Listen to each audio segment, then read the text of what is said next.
2.2 The House Builder Warming Up Chit Chat. Make groups and discuss the following. गट तयार करा आणि खालील प्रश्नांवर चर्चा करा. Question number 1. What is retirement from occupation? नोकरी किंवा व्यवसायापासून निवृत्ती घेणे म्हणजे काय? Answer.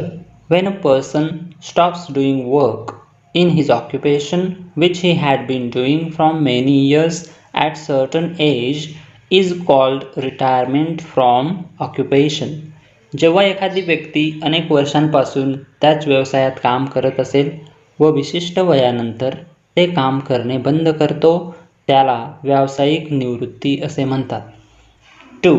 When do people retire? लोक केव्हा निवृत्त होतात? Answer.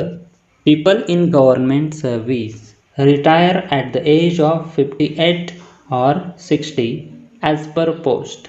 Some servicemen are retired after decided years of service. For example, military department. Sometimes if it is not possible to work ahead due to some reason, person takes voluntary retirement. It is also called VRS. शासकीय सेवेतील लोक पदानुसार 58 ते 60 वर्षे वयात निवृत्त होतात. काही नोकरीधारक नोकरीच्या ठरलेल्या वर्षांनंतर निवृत्त होतात. उदाहरणार्थ सैनिक विभाग. काही वेळेला काही कारणास्तव काम करणे कठीण होत असेल तेव्हा व्यक्ती स्वयंनिवृत्ती घेतो. त्याला VRS असेही म्हणतात. Question number 3. For what reason do people have to retire from their occupation? कोणत्या कारणासाठी लोकांना आपल्या व्यवसायातून निवृत्त व्हावे लागते? People have to retire from their occupation when they reach the specific age decided.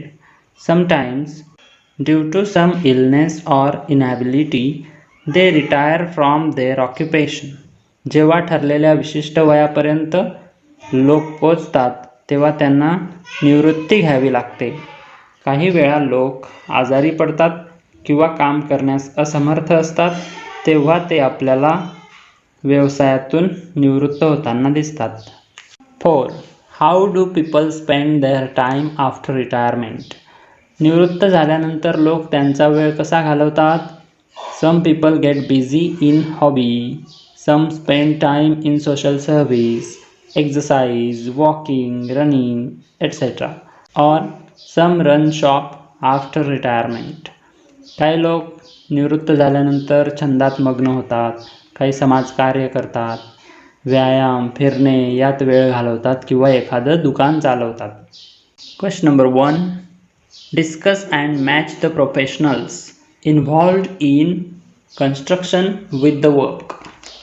बांधकाम क्षेत्रातील व्यावसायिक आणि त्यांचे काम यांची चर्चा करा आणि जोड्या जुळवा. 1. Architect. 2. Engineer. 3.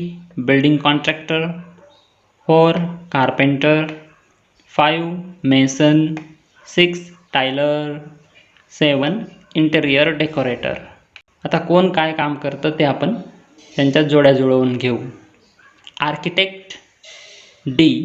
Plans and designs structure. Engineer. E. Ensures structure will be strong and stable. Building contractor. G. Supervises construction, employs workers, professionals, etc. Carpenter. A. Makes wooden framework of doors, windows, etc. Mason. Builds walls, roof, etc. and plasters. Tiler. C. Does the flooring.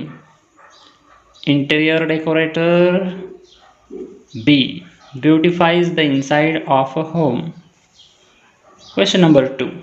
A word can be broken up into units of pronunciation, each having one vowel sound. Into bracket. With or without consonant sounds around it.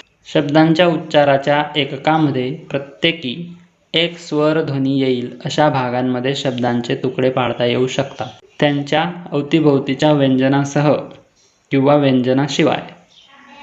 Each such unit is called a syllable. अशा एककालाच syllable म्हणजेच शब्दावयव किंवा उच्चारावयव असे म्हणतात. For example, to, got, will, see, etc. have just one syllable. Father, mason, builder have two syllables. Engineer, carpenter, construction, etc. have three syllables. Write down names of any 5 of your classmates and break them up into syllables. Write down the number of syllables in each of their names. आपल्या कोणत्याही 5 वर्गमित्रांची नावे लिहा आणि त्यांचे शब्दावयवात विभागणी करा, म्हणजेच syllable पाडा. त्यांच्या प्रत्येकाच्या नावात किती शब्दावयव येतात ते लिहा. For example, Rohit, Rohit, 2 syllables. Anurag, Anurag, 2 syllables. Parshuram, Parshuram, 3 syllables. Sitaram, Sitaram, 3 syllables. Rignesh, Rignesh, 2 syllables. Now, the definition of syllable is given here. A syllable is a single unbroken sound of a spoken or written word. Syllables usually contain a vowel and accompanying consonants. Sometimes syllables are referred to as the beats of spoken language. Syllables हे एकाकी, break न होणारे, न तुटणारे, विलग न होणारे, बोलल्या जाणारे किंवा लिहिल्या जाणाऱ्या शब्दांचे ध्वनी असतात. सिलेबल्समध्ये सहसा वॉवल म्हणजे स्वर आणि त्यांच्यासोबत येणारे व्यंजन असतात. काही वेळेला सिलेबल्स यांनाच बिट्स ऑफ स्पोकन लँग्वेज असंही म्हटलं जातं.